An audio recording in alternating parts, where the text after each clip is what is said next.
Assalamualaikum warahmatullahi wabarakatuh. Perkenalkan, nama saya Ihda Syurfi. Saya merupakan mahasiswa Teknik Informatika UIN Suska. Di sini saya akan menjelaskan klasifikasi dengan naive Bayes sebagai tugas akhir dari ujian tugas akhir untuk mata kuliah Machine Learning. Baiklah, yang pertama akan saya jelaskan itu, apa itu naive Bayes? Algoritma naive Bayes merupakan sebuah metode klasifikasi menggunakan metode probabilitas dan statistik yang dikemukakan oleh ilmuwan Inggris yang bernama Thomas Bayes. Algoritma naive Bayes ini memprediksi peluang di masa depan berdasarkan pengalaman di masa sebelumnya, sehingga dikenal dengan teorema Bayes. Ciri utama dari naive Bayes classifier ini adalah asumsi yang sangat kuat akan independensi dari masing-masing kondisi atau kejadian atau variabelnya. Nah, tahapan dalam menghitung naive Bayes yang pertama adalah menghitung jumlah kelas atau label, yang kedua menghitung jumlah kasus per kelas, yang ketiga kalikan semua variabel kelas, dan keempat bandingkan hasil per kelas. Nah, rumusnya yang pertama adalah peluang kejadian A terhadap kejadian B sama dengan peluang kejadian B terhadap A dikali peluang A dibagi dengan peluang kejadian B. Contoh soal. Misalnya, kita ingin mengetahui apakah suatu daerah masuk dalam kategori dipilih untuk dijadikan perumahan atau tidak dengan algoritma naive Bayes classifier.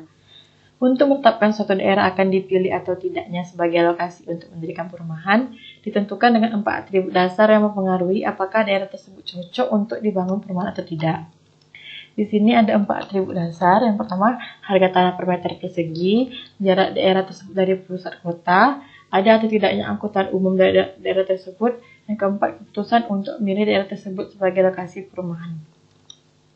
Nah, di sini ada datasetnya. Nah, dataset ini merupakan dataset, jumlah datasetnya ada 10 dataset. Kemudian ini merupakan atribut. Atributnya ada 3, yaitu C1, C2, dan C3. Dan C4 ini merupakan label, kelas atau label. Kenapa dikatakan kelas atau label? Karena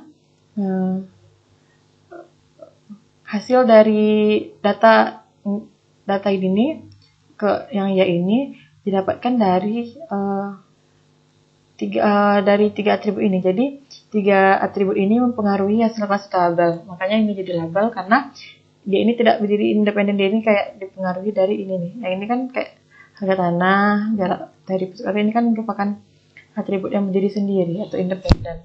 Nah, yang untuk classifier ini dipengaruhi oleh tiga ini, makanya dijadikan kelas. Selanjutnya kita hitung dulu probabilitas setiap nilai untuk atribut harga tanah atau C1. Nah, kita hitung dulu probabilitas untuk C1. Nah, pada C1 ini ada 3 data, yaitu murah, sedang, dan mahal. Untuk data yang dikatakan murah itu dan kemungkinan dia untuk dipilih sebagai perumahan itu adalah murah, ada tiga yang murah, dan untuk dia dipilih itu ada ya, tidak dia. Berarti dia tuh ada 2 ya dan 1 tidak. Sedangkan untuk harga sedang itu ada berapa? 1, 2, 3, ada 3 data sedang. Dan dia untuk dipilih sebagai perumahan itu ada 1 ya, 1 tidak. Berarti ada 2 ya dan 1 tidak. Nah, untuk harga tanah yang mahal itu ada 1, 2, 3, 4, ada 4 data. 4 terlihat. Oke, berarti 1 ya dan 3 tidak. Ada di sini ya kan. Nah, 2 ya, 1 tidak, 2 ya, 1 tidak, 1 ya. Nah, dari data ini kita tentukan probabilitasnya. Untuk probabilitas harga tanah yang murah ini dipilih sebagai untuk lokasi perumahan itu ada 2:5, karena ada 5 data yang ya. Kemudian yang untuk probabilitas untuk dia tidak dipilih itu ada 1:5, karena ada 5 data yang tidak. Ya, sama seperti yang sedang juga begitu.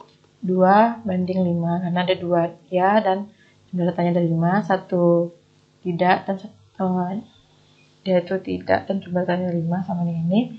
Kemudian 1:5 dan 3:5.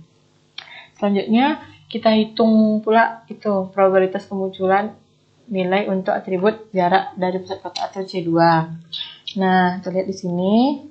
Data C2 ini ada 3 macam, ada dekat, sedang, dan jauh. Nah, untuk dekatnya ada 1, 2, 3. 3, yang sedangnya 1, 2, 3, yang jauhnya ada 1, 2, 3, 4. Nah, untuk yang dekat ini ada 3 ya. Untuk yang sedang ini 3 ya dan 0 tidak. Untuk yang sedang 1, 3, 2 ya dan 1 tidak. Untuk yang jauh 1, 2, 3, 4 ada 4 tidak. Nah, selanjutnya untuk yang C3. C3 ini adanya angkutan umum, ada atau tidaknya angkutan umum. Kita lihat di sini. Untuk C3 ini datanya ada 2 itu tidak dan ada. Nah, untuk yang tidak ini ada 1, 2, 3, 4, 5, 6. Dan yang ada itu ada 1, 2, 3, 4, 4. Nah, untuk yang tidak ini ada 1, 2, 3, 4, 4 ya dan 1, 2, dan 2 tidak. Sedangkan ada ini ada 1, 2, 3, 3 tidak dan 1 ya. Lihat di sini. Ya, ini ada yang untuk ada itu 1 ya dan 3 tidak. Jumlahnya ada 5 juga. Ini 4 ya, 4 ya dan 2 tidak untuk yang tidak ada angkutan. Paskan totalnya ada 6. Nah, selanjutnya kita hitung probabilitas kemunculan setiap nilai untuk atribut dipilih untuk perumahan. Nah, jumlah tadi kita lihat di situ. Di sini ada 5, 1, 2, 3, 4, 5, 5 ya dan 5 tidak. Berarti untuk probabilitasnya kita buat berarti 5 per 10. 5 per 10 itu sebenarnya 1. Berarti probabilitasnya itu kayak 1 banding 2. Sama juga ini 5 per 10. Berarti probabilitasnya 1 banding 2. Karena 5 per 10 itu kan sama dengan 1, sama dengan setengah gitu. Nah, selanjutnya kita punya test set nih. Kayak dari data set itu kita lihat kita punya data yang baru. Kira-kira data kita ini dengan data tersebut boleh diketahui daerah dengan harga tanah yang mahal, jarak kota yang sedang, dan ada angkutan umum. Nah, dari data tersebut kira-kira data kita yang baru ini termasuk ke kategori mana? Apakah dia itu dipilih untuk perumahan atau tidak? Nah, kita lihat nih. Kita cari dulu kemungkinan dia dipilih itu. Yang pertama, yang untuk kemungkinan dia dipilih. Kita lihat di sini.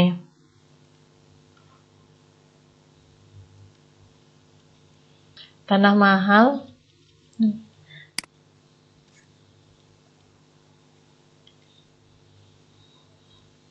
Nih, tanah mahal dan tanah mahal yang probabilitasnya untuk dipilih adalah 1 banding 5 dan tidak di 1 banding 5. Terus harga sedang itu kemungkinan dipilihnya 2 banding 5.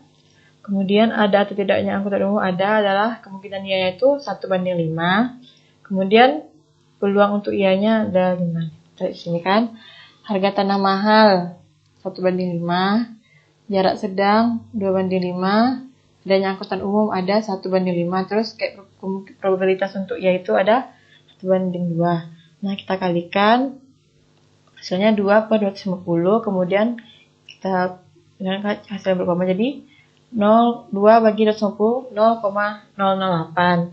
Selanjutnya untuk probabilitas tidak